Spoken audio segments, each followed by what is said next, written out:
Hello everyone.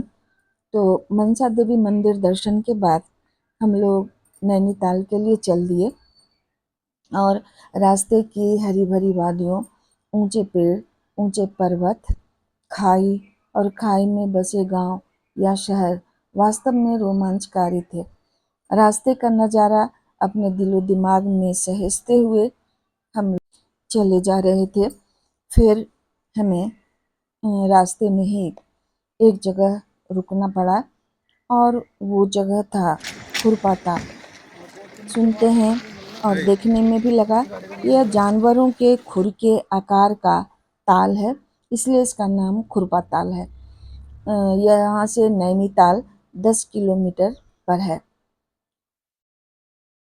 यहाँ खुरपा ताल में जैविक खेती के लिए मशहूर है।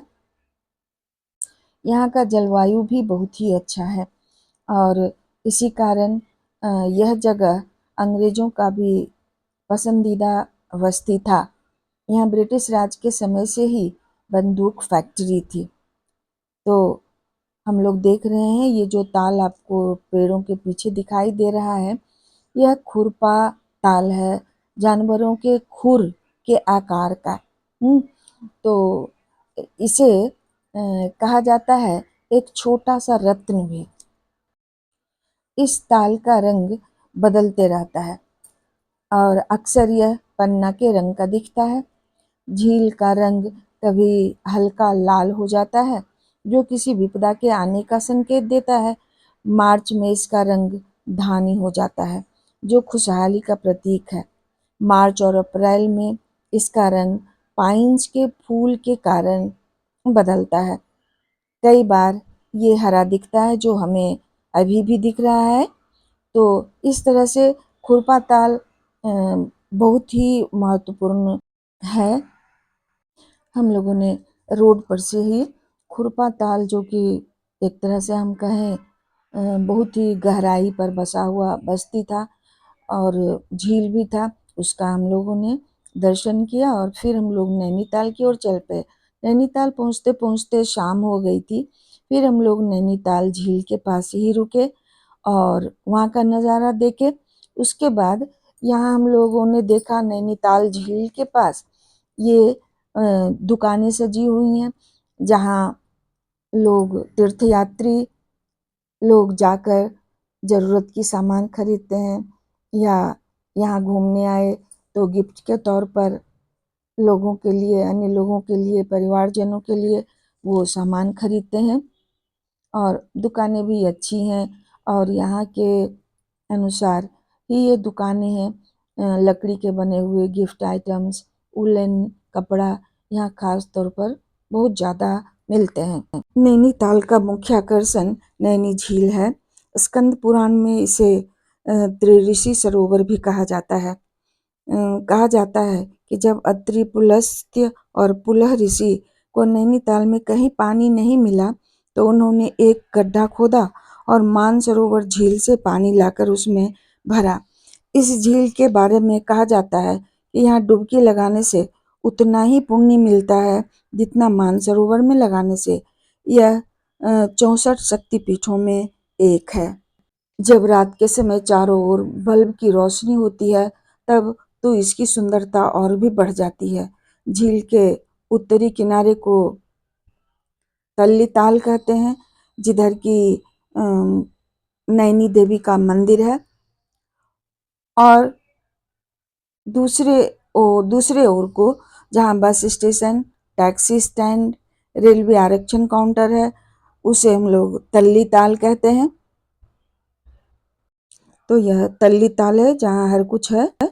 वहीं पर हम लोग कुछ देर रुके और हमें इस तरह से मछलियाँ दिखी ताल में। फ्रेंड्स, तो नैनीताल के चारों ओर घूमते हुए हम लोग काफ़ी लंबा दूरी चल पाए और फिर से हम लोग चलते हुए नैना देवी मंदिर की ओर बढ़ते चले गए।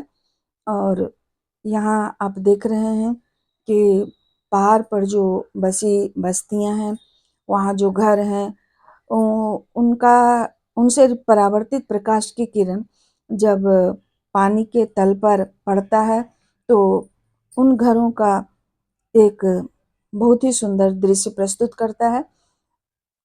और हम लोग दूसरी ओर जाते हुए नैना देवी मंदिर की ओर बढ़ते हुए देख रहे हैं कि शाम हो गई है और शाम का नज़ारा हमें कुछ और ही दिख रहा है। तो यहाँ नैना देवी मंदिर के पहले हमें यह हनुमान जी का मंदिर दिखा। यह भी काफ़ी अच्छा था। यहाँ भी हम लोगों ने दर्शन किया। फिर इसके बाद हम लोग धीरे-धीरे मंदिर की ओर बढ़ते गए। शाम होती गई और हम लोग चारों तरफ के नज़ारा को अपने दिलो-दिमाग में कैद करते चले गए। यहाँ फिर हम लोग देख रहे हैं नैना देवी मंदिर के पास आ गए हैं, पहुँच गए हैं। हम लोगों ने बाहर से ही माँ का दर्शन किया और फिर हम लोग सोचने लगे कि थोड़ा-सा बोटिंग भी कर ही लिया जाए। तो बोटिंग के लिए हमें काउंटर से टिकट लेना था। हम लोगों ने टिकट भी लिया और फिर हम लोग अब बोटिंग के लिए तैयार थे। फिर से यहाँ मेरे बच्चे बोट पर बैठे हैं और बोटिंग शुरू हो गई है। बोट पर से ही हमें इस तरह का नज़ारा चारों तरफ का दिख रहा है। पहाड़ों पर बहुत सारे लोग बोटिंग कर रहे हैं जो कि हमें बहुत छोटे-छोटे दिख रहे हैं यहाँ से। मेरे बच्चे बोट पर सवार हैं। मैं भी दूसरे बोट पर हूँ और इस तरह से हमने नैनीताल झील में बोटिंग का भी आनंद लिया। लगातार कुछ देर तक हम लोगों ने बोटिंग किया और सबसे बड़ी बात तो मेरे छोटे-छोटे बच्चों ने काफ़ी आनंद उठाया इसका। उनके लिए बहुत ही यूनिक और एक्साइटिंग थिंग था। उन्हें बहुत ही मज़ा आ रहा था, वो बहुत ही खुश दिख रहे थे। फिर से और भी थोड़ी शाम होने के बाद आप देख रहे हैं आकाश में बादल छाया हुआ है, नीले आकाश में। पहाड़ पर ये घर, वहीं चारों तरफ पेड़-पौधा, बहुत ही सुंदर नज़ारा प्रस्तुत कर रहे थे। और वास्तव में अगर दुनियादारी ना रहे तो ऐसा लगता है कि ऐसे जगहों को छोड़ के आदमी घर लौटे ही नहीं। ऐसा लग रहा था जैसे नैसर्गिक सुख यहीं मिल रहा हो और स्वर्ग की अनुभूति हो रही हो। हालाँकि अनुभव तो लोग नहीं कर पाता है बट बहुत ही जब सुंदर जगह, मनपसंद जगह मिल जाए तो लोग उसकी परिकल्पना कर लेते हैं।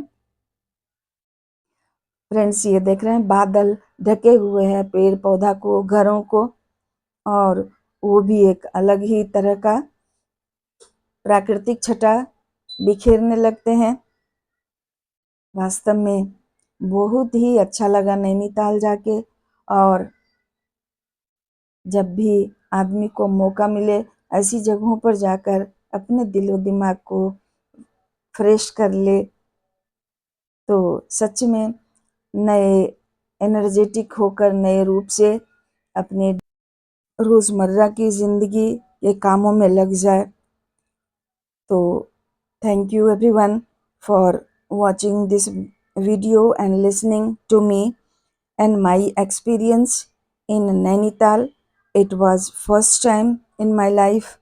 I went over there and saw the things. In next video I will share my experience of the new place.